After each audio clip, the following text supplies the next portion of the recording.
किशोरवयीन मुलानेही अपघातग्रस्तांना केली मदत। काल सायंकाळी 5 वाजण्याच्या सुमारास नगर बाजूकडून येणारी एसटी बस गुंजाळवाडी येथे खोल खड्ड्यात कोसळली। यात चालकासह एका प्रवाशाचा मृत्यू झाला तर 20 जण जखमी झाल्याची माहिती मिळत आहे। बस प्रवाशांनी गच्च भरलेली बेल्ला एसटी स्टँड पास करून पुढे 2 किलोमीटर अंतरावरती खड्ड्यात कोसळली।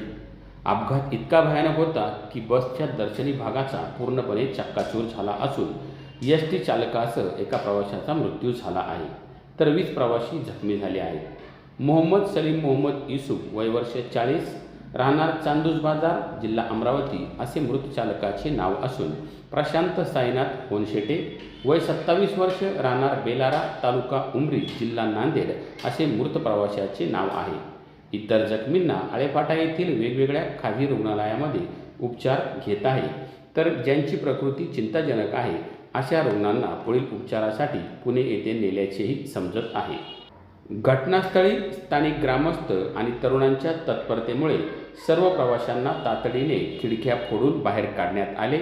यात एक किशोरवयीन म्हणजे इयत्ता 10वीत शिकणारा विद्यार्थी प्रणव बोरचटे हाही सहभागी होता। पुढील तपास आळेफाटा पोलीस स्टेशनच्या वतीने करण्यात येत आहे।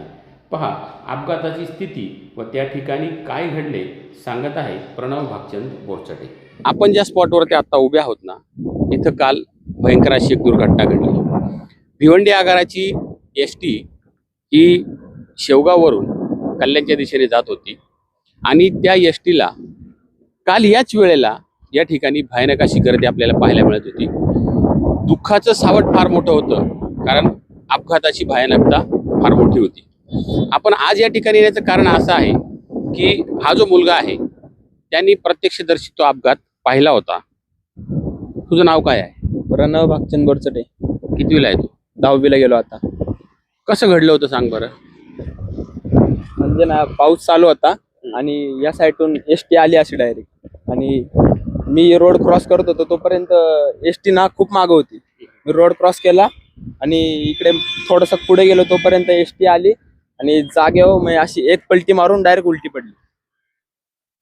हे जे ठिकाण आहे या ठिकाणावरती एसटी उलटी झाली असं तुझं म्हणणं आहे? म्हणजे याची जी तीव्रता आहे हा कल्याण अहिल्यानगर हा महामार्ग आहे।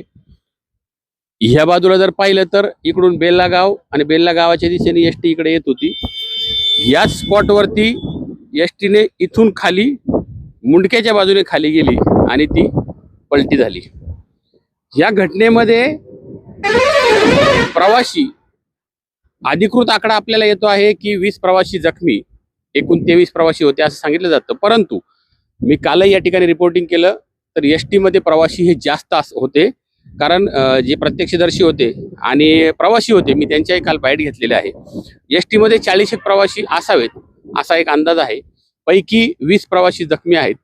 चालक हा अमरावती जिल्ह्यातील आहे, तो मरण पावलेला आहे आणि अजून एक प्रवासी त्या ठिकाणी गेलेला आहे। बाळा झाल्याच्या नंतर तू काय केलं? म्हणजे इकडून झालं गाडी पडली आणि मग मी इथं गाडी लावली माझी आणि गाडी का पळत पळत आलो तो खूप दूर निघत होता गाडीतून आणि मग इकडून लहान पोरांचा वगैरे माणसांचा आवाज येत होता, मोठमोठ्याने ओरडत होते। तर ज्या काही ज्यांचे साईटून हे होते ना ते बाहेर निघले काच फोडून ते आणि जे आतमध्ये जास्त गुंतले होते का त्या माणसांना मी काढलं। 2 बारकाल्या पोरांना काढलं, एका बाईला काढलं आणि एका माणसाला काढलं। नंतरून मग इथं खूप गर्दी झाली, मग ते सगळे इथं काढू लागत होते, मग मी पण त्यांना काढू लागलो। किती वय तुझं?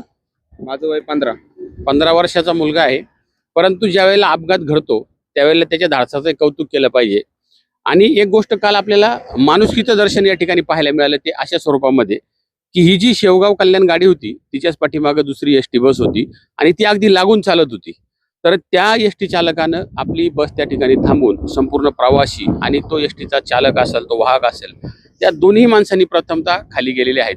त्यानंतर ह्या महामार्गावरून जेवढे बी एसटी बस धावत होत्या प्रत्येक एसटी बस या ठिकाणी थांबत होती आणि या प्रवाशांना वाचवण्याचा प्रयत्न करत होती। या मुलाचं कौतुक याच्यासाठी करायचं आहे की वय वर्ष 15 आहे। अपघात झाल्याच्या नंतर माणूस एक पाहत असतो की भीती वाटते, आपण कशाला जायचं त्याच्यामध्ये, परंतु ह्या मुलाचं कौतुक याच्यासाठी आहे। तुला भीती नाही वाटली का? नाही। म्हणजे पहिल्यांदा वाटली मला भीती, नंतरून लहान पोरांचा माणसांचा आरण्याचा आवाज होता ना, त्यामुळे मी पुढे जायचं धाडस केलं. आता काय वाटतंय? आता काय नाही, कारण की आता मला पण माहित नव्हतं की एवढे मोठे न्यूज चॅनलला ही बातमी येऊ शकते माझी स्वतःची. हम्म. इकडं खूप गर्दी झाल्यावर मग मी बाजूला साईडला गेलो, म्हणजे मागे. सुरुवातीचा जो माणूस असतो ना, तो काम करत असतो आणि नंतर खूप लोक आली होती. शेवटी चालक आणि वाहक हे दोन शेवटपर्यंत अडकले होते. त्यांना काढण्यासाठी क्रेनचा, जेसीबीचा वापर या ठिकाणी करण्यात आला. एक गोष्ट अजून पाहायला मिळाली की गर्दी खूप मोठ्या प्रमाणात होती. काम करणारी माणसं 10-12च होती, परंतु आरडाओरडा करणारी जास्त होती. आणि त्याचा परिणामही असा होतो की काही वेळेला काम करताना अडचणी सुद्धा येत असतात. काही वावड्या उठवल्या जातात, कुणी आवाज देतं, परंतु अपघाताची दिशेनता पाहून प्रत्येक माणसानं माणसातली माणुसकी या ठिकाणी दाखवली पाहिजे आणि ज्याला गरज आहे त्याला आपण उपयोगी आलो पाहिजे. या काय नाव म्हटलं तुझं?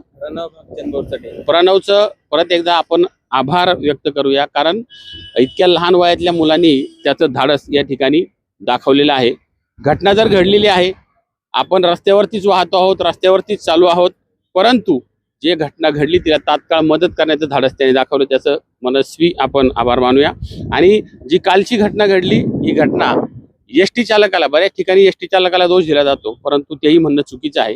कारण कुठलाही एसटी चालकही दोषी नसतो. हा रोड जर पाहायला गेलं तर सपाट रोड आहे आणि इथून काय दैवयोग असावा, एसटीचा काही फॉल्ट झाला असावा म्हणावं किंवा काहीतरी कारण घडलेलं असावं, परंतु अपघात हा अपघात असतो, तो कुणीही ठरवून करत नाही. तो या ठिकाणी काल घडलेला आहे आणि 2 लोकांचा याच्यामध्ये मृत्यू झालेला आहे, तर 20 प्रवासी जखमी आहेत. गणेश चोरे, शिवनेरी संवाद, गुंजाळवाडी, बेल्ला.